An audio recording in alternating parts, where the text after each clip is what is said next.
भाग्यांक क्रमांक 9. मंगळाला अग्नी, शक्ती, साहस आणि पराक्रमाचा कारक मानलं जातं। मंगळ म्हणजे चालना देणारी ऊर्जा। ऊर्जा जितकी वरदान आहे तितकीच ती शापही ठरू शकते जर ती योग्य दिशेने वापरली नाही तर। आता आपण पूर्ण भाग्यांकाच्या सिरीज मध्ये शेवटचा आणि अत्यंत ऊर्जावान अध्यायाकडे येतोय, भाग्यांक क्रमांक 9, मंगळ आणि ऊर्जेचं संतुलन। नमस्कार, जय श्रीराम। मी दीपेश उपाध्याय गुरुजी। भाग्यांक 9 असलेली माणसं लहानपणापासूनच खूप ऍक्टिव्ह असतात। त्यांच्यात बसून राहण्याची ताकद नसते। सतत काहीतरी करायचं, काहीतरी जिंकायचं, काहीतरी सिद्ध करायचं ही आग त्यांच्या आत असते।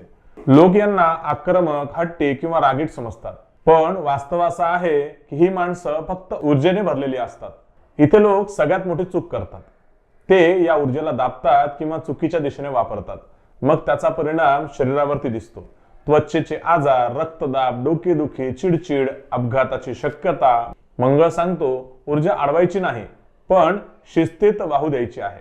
भाग्यांक 9 असलेल्यांनी व्यायाम, योग, चालणं, धावणं, मार्शल आर्ट्स किंवा कोणतेही शारीरिक श्रमाचं काम आपल्या आयुष्यात नक्की आणावं। ही काही उपाययोजना नाही, हा जीवनाचा नियम आहे। शरीरातून अतिरिक्त ऊर्जा बाहेर गेली की मन आपोआप शांत होईल। करिअरच्या बाबतीत भाग्यांक 9 असलेले लोक नेतृत्वासाठी जन्मलेले असतात। नोकरी असो किंवा व्यवसाय, शेवटी त्यांना निर्णय घ्यायच्या जागेवर यायचं असतं। इथे एक गोष्ट स्पष्ट समजून घ्या, नियंत्रण मिळवण्यासाठी हिंसा, दबाव किंवा राजकारण नको। स्वतःची क्षमता वाढवा। लोकांनी तुमच्या खाली काम करणं हे स्वतःचं सौभाग्य समजावं, अशी पात्रता निर्माण करा।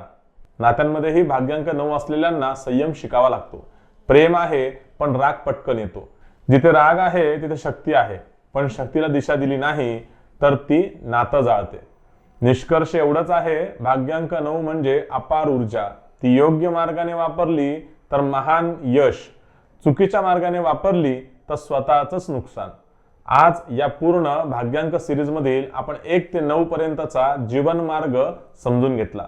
प्रत्येक भाग्यांक वेगळा आहे, पण एक गोष्ट समान आहे, भाग्यांक आपल्याला शिक्षा देत नाही तर तो दिशा दाखवतो। चालायचं की नाही हे आपल्या कर्मावरती आहे।